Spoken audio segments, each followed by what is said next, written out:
चलिए शुरू करते हैं आज का टॉपिक जो कि है मॉलिक्यूलर मास के बारे में। आइए हम लोग देखते हैं किसी भी गिवन कंपाउंड का मॉलिक्यूलर मास कैसे निकालते हैं। तो आइए देखते हैं। तो हमारे पास एक क्वेश्चन आया कि भाई मॉलिक्यूलर मास कैसे निकाले। मास मतलब वेट। तो आखिर मॉलिक्यूलर का मतलब क्या होगा? तो कहेंगे मॉलिक्यूल्स। मॉलिक्यूल्स लाइक क्या? जैसे H2, O2, CO2। हाँ, तो ये सारे हो गए होमोएटॉमिक और ये हो गया हेटेरोएटॉमिक मॉलिक्यूल।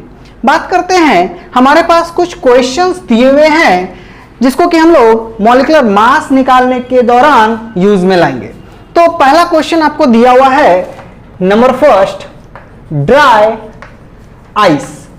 बात करते हैं ड्राई आइस क्या है। तो simply dry ice solid CO2 को बोलते हैं। ड्राई आइस किसको बोलते हैं? सॉलिड CO2 को। अब सॉलिड CO2 क्या है भाई? तो सिंपली अगर आपको इसको बनाना हो तो इसका भी मैं आपको एग्जांपल बता देता हूं कि कैसे आप बना सकते हो। तो सिंपली आप क्या करना, फायर एक्सटिंग्विशर लेना और उसके नोजल पे एक मोटा सा थैला लगा देना, और जब वो थैला लगेगा उसके बाद उस थैले के नोजल पर कोई एक रस्सी से उसको बांध देना एंड देन जोर से स्प्रे करना। देन उस थैले को फिर खोल करके आप देखोगे तो पाओगे कि उसके अंदर एक छोटा सा ढेला है जो कि व्हाइटिश कलर का आइस जैसा है, और उसको जब आप हाथ में लोगे वो एक्सट्रीमली ठंडा होगा। तो उसके पहले आप ग्लव्स पहन लेना। तो जो आपके हाथ में है व्हाइट कलर का मटेरियल वही आपका सॉलिड CO2 है, जिसको कि हम लोग ड्राई आइस और ड्राई कोल्ड कहते हैं। बात करते हैं कि भाई इसको अब हम लोग कैसे एटॉमिक मास के अकॉर्डिंग निकाले। तो आप सिंपल सा जो भी कंपाउंड आपको मिलता है सबसे पहले आप उसको तोड़ लेना। C+2O, यही है ना, CO2 का फॉर्मूला CO2 है, तो हम लोग C+2O तो इसको लिख ही सकते हैं। तो सिंपली कार्बन के नीचे जो उसका एटॉमिक मास होगा जो कि पीरियोडिक टेबल में दिया हुआ रहता है, आप उसको वहां से देखोगे तो कितना है, तो एक कार्बन है और कार्बन का मास कितना होता है, तो 12। तो यहां पे 12 डाल दिए, उसके बाद फिर प्लस का साइन देंगे जो कि यहां पर दिया हुआ है। बात करते हैं इसके आगे, तो यहां पर 2 है और मास जो होता है ऑक्सीजन का पीरियोडिक टेबल में आप देखोगे तो वो आपको 16 मिलेगा। अगर वहां पर पॉइंट समथिंग भी रहा तो आप उसको राउंड फिगर कर लेना। हाँ, जैसे मार्केट जाते हो कुछ खरीदते हो, अगर बोलेगा 2 रुपया 85 पैसा दीजिए तो आप कितना देते हो? 3 रुपया देते हो ना। तो वैसे ही यहां पर भी राउंड फिगर कर लेना जिससे कि आपको सुविधा होगा इसको बनाने में। बात करते हैं, जब इसको हम सॉल्व करेंगे तो ये कितना हो गया, 12 हो गया, और इसका कितना हो गया, 16 दूनी 32, 32। तो ये पूरा का कंपाउंड जो भी बना एटॉमिक मास यूनिट बोलेंगे या डायरेक्ट U लिख देंगे। अब इसको जोड़ने के बाद जो भी वैल्यू आएगा X वैल्यू, वो आपका मास होगा। वो आपका क्या होगा? सिंपलर मास होगा। तो ये आप सॉल्व कर लेना। देन अगर हम लोग एक दूसरा एग्जांपल लेकर के अगर समझने का प्रयास करें तो हम क्या बोलेंगे, वॉशिंग सोडा। अब वॉशिंग सोडा का फॉर्मूला क्या है? तो यहां पर अगर हम लोग देखें तो Na2CO3।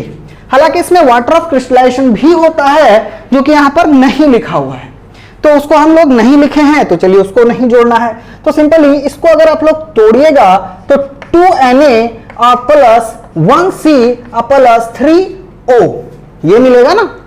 जब ये आपको मिला तो सोडियम का एटॉमिक मास 23 होता है। ये कहां से मिलेगा? अगेन बार बार बोल रहा हूं कि ये पीरियोडिक टेबल में मेंशन रहता है।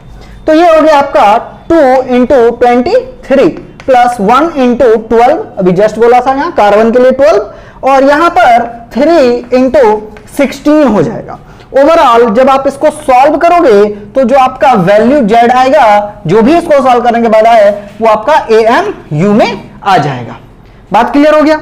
अब बात करते हैं इसके आगे और भी क्वेश्चंस दिए हुए हैं। जैसे आपको बेकिंग सोडा दिया हुआ है। फॉर एग्जांपल अगर हम लोग बेकिंग सोडा के लिए लेते हैं तो यहां पर एक ही Na है ना, तो 1 Na plus 1 hydrogen plus 1C plus 3O, ऐसा लिखना होगा इसको। जब ये पूरी तरह से टूट गया फिर इसको हम लोग सॉल्व करेंगे तो सोडियम 1 × 23 हो जाएगा। सोडियम का 23 होता है, हाइड्रोजन का 1 होता है तो 1 × 1 हो जाएगा, कार्बन का 12 होता है तो 1 × 12 हो जाएगा, प्लस 3 इंटू 16 हो जाएगा। जो भी y वैल्यू आएगा वो AMU आपका आंसर होगा। वैसे ही अगर हम लोग ताजमहल देखें, अब देखिए ताजमहल का एक बार पूछ लिया गया था फॉर्मूला बताइए, तो अब सोच रहा है ताजमहल का फॉर्मूला क्या होगा, तो सिंपली हम कहेंगे कि ताजमहल बना किस चीज से है, मार्बल से, तो मार्बल का जो फॉर्मूला होगा वही ताजमहल का भी फॉर्मूला होगा। तो ताजमहल का फॉर्मूला क्या हो गया, कैल्शियम कार्बोनेट। तो मार्बल का क्या फॉर्मूला है, तो वो भी कैल्शियम कार्बोनेट CaCO3 ही है। अब इसको हमको अगर तोड़ना हो तो हम इसको कैसे तोड़ेंगे, Ca plus C plus 3O। अब बात करते हैं इसके आगे एक, इसके आगे भी एक, अब ये 1 इंटू, अब बात करते हैं कैल्शियम, तो कैल्शियम का एटॉमिक अगर मास देखें तो वो होता है 40 प्लस 1 इंटू 12 प्लस 3 इंटू 16। अब जो भी ये रहा इसको आप सॉल्व करोगे AMU में, जो भी आपका XYZ वैल्यू आएगा वो आप यहां पर डाल दोगे AMU, वही उसका यहां पर क्या हो जाएगा, मॉलिक्यूलर मास हो जाएगा। बात करते हैं इसके बाद गोबर गैस। तो सिंपली आप किसी ऐसे एरिया पे गए होंगे जहां पर गाय भैंस बंधी रहते हैं, तो उस एरिया में जो स्मेल आते रहता है, वहां का जो एरिया होता है वो कंटामिनेटेड थोड़ा बहुत तो रहता ही है, लेकिन साथ ही साथ जो गोबर होता है वो सड़ रहा होता है और उसका भी स्मेल एटमॉस्फेयर में मिक्स हो जाता है, जो कि गोबर गैस है, जिसको क्या हम लोग क्या बोलते हैं, मीथेन गैस। ये हो गया मीथेन। मीथेन क्या होता है, इसका प्रीवियस वीडियोस मैंने बना रखा है, आप उसे देख सकते हो। तो बात करते हैं इसको कैसे सॉल्व करें। तो सिंपली हमारे पास C प्लस 4H है, C का होता है 12 प्लस 4 इंटू 1, तो ये हो गया आपका कितना, 12 और 4 16 AMU। तो ये सिंपल, इस हिसाब से आप इसको जोड़ करके निकाल सकते हो, जिससे कि आपको क्या मिल जाएगा, तो कहेंगे मॉलिक्यूलर मास मिल जाएगा या फिर उसका मॉलिक्यूलर वेट मिल जाएगा।